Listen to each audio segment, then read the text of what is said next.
Hi everyone, my name is Amanda Green. I'll be covering the international mitigation issues topic for you all for our Foundations of Emergency Management course this summer of 2016. So first off, what is mitigation? It's a good starter question. Luckily, Haddo, Bullock, and Coppola give a great definition. So they say that mitigation is, quote, a sustainable action to reduce or eliminate risk to people and property from hazards and their effects. So this can include building codes, mapping, specifically mapping with floodplains. And then another thing to note is that one of mitigation's most important differentiations is that it's looking for a, quote, long-term solution to reducing risk, which is different than the other goals of emergency management with response and recovery. These are much faster-paced steps, whereas mitigation is happening at the forefront. So common mitigation tools are hazard identification and mapping, design and construction applications, land use planning, financial incentives, insurance, and structural controls. So with these common mitigation tools, my first thought was, what do all of these require? Like, what do every single one of these need? And for me, my immediate guess is a stable communicative government that allows these things and encourages these things to happen. So domestically, I think we'll have to talk about the role of local, state, and federal government. But since the topic is international mitigation issues, I think it's important to point out that the international system lacks a formal government, which most of these things would, thrive under. Not necessarily that they're impossible to achieve without it, but it would be easier. So I think that's why disaster mitigation is one of the trickier steps in emergency management. So the role of local, state, and federal government. According to Haddo, Bullock, and Coppola, again, mitigation programs are most successful when undertaken at the local level, and Schneider argues that a bottom-up approach is best as well. So local, then state, then federal, and then I'm assuming international would come after that.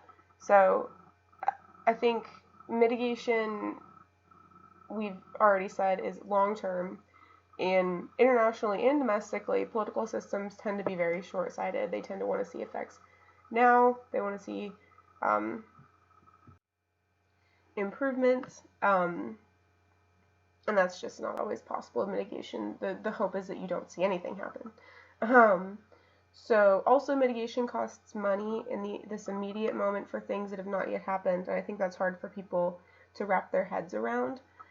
Additionally, I think it's in the Haddo reading, but most mitigation money, at least in the United States, comes from the federal level. So I'm not sure how that would work at the international level. So next, to the core of the presentation, what issues might there be internationally?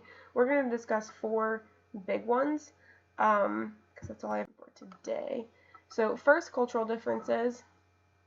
I think a good example of people voluntarily avoiding mitigation tactics is in Bangladesh. There's some issues with flooding near the rivers, and then also the rivers, also there being droughts. So Hutton is the researcher I found for this, and he said that in Bangladesh, the poor, quote, cope with hardship and problems by relying on religion, which in turn significantly influences how they perceive and interpret natural calamities. It is argued that the capacity of people to respond to environmental threats is a function of not only the physical forces which affect them, but of indigenous social and cultural belief systems which influence how people interpret and organize their activities. So basically, people in Bangladesh are not wanting to relocate. A lot of them come out with psychological issues, and they believe, because of their own history and their own interpretation of the world, that these natural disasters, they're not supposed to be moving from these natural disasters, which would mitigate some of the loss of property and life. So I think cultural differences, people who maybe don't rely so much on the same belief system aren't going to understand their lack of desire to mitigate the effects of the flooding and droughts. Also, there's a big issue with responsibility and funding at the international level for mitigation issues.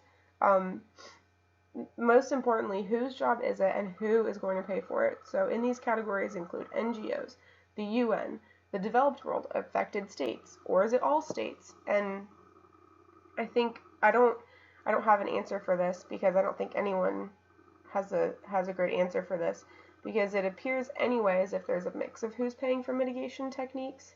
Um, some of the current international techniques in place are encouraging people to acquire insurance, preserving the rainforest to deter climate change, and they're creating maps like flood maps. However, there's still a pretty heated discussion about whether the developed world should be lifting up their less fortunate neighbors or if those who wish to mitigate disasters should pay for it themselves. I think a good example of this would be what we're seeing with greenhouse gas emission discussion. So like the Kyoto Protocol, which was I think then updated last year. Many developing states are concerned with the price they're paying by foregoing economic advancements for the betterment of a world where developed states were able to emit these greenhouse gases, decades ago without penalty. So there's this discussion, is it my responsibility as a developing state to lose out economically and miss my opportunity to kind of go head to head with developing states because the world is experiencing climate change? And I don't have an answer. I don't know what is fair, so I think that's an issue. So there's also a border issue. So if some sort of resource crosses over borders, who's in charge of it? So anything you do at the international level, you're going to have multiple states and a lot of stakeholders involved. So a good example of this is the Maya Selva, also known as the Mayan Biosphere Reserve. I worked with a small nonprofit on a project proposal for this area, and there was a lot of coordination between Guatemala, Belize, and Mexico. And actually the U.S. Fish and Wildlife has ended up stepping in to help preserve the biodiversity and encourage, people to respect the rainforest, because there's a lot of farmers clear cutting and burning, but it's for economic advantage. It's not out of malintent. But then there's also drug cartels who are crossing over borders and using the rainforest as cover for the drug market, essentially. So it's hard to mitigate things like climate change and health issues when there's border patrols, there's whose job is it, which sections are you patrolling. So the U.S. even, the U.S. Fish and Wildlife, which I didn't know had an international branch until recently, has stepped in and is helping specifically Guatemala with this problem, and is trying to mitigate climate change through encouraging the biodiversity of the Maya Selva. So borders and, once again, responsibility. Lastly, and we just kind of briefly touched on this, is climate change. So I'm not entirely sure how to watch these videos and then have them record on here, but you're welcome to click on them and then watch them for yourself. The first video I find interesting because it's actually an international insurance company that produced it, and it's their perspective on climate change and the importance of being prepared in advance of emergencies. And insurance is one of the mitigation tactics, so I think it's a pretty applicable video. And then the second one is just the current efforts in the Congo.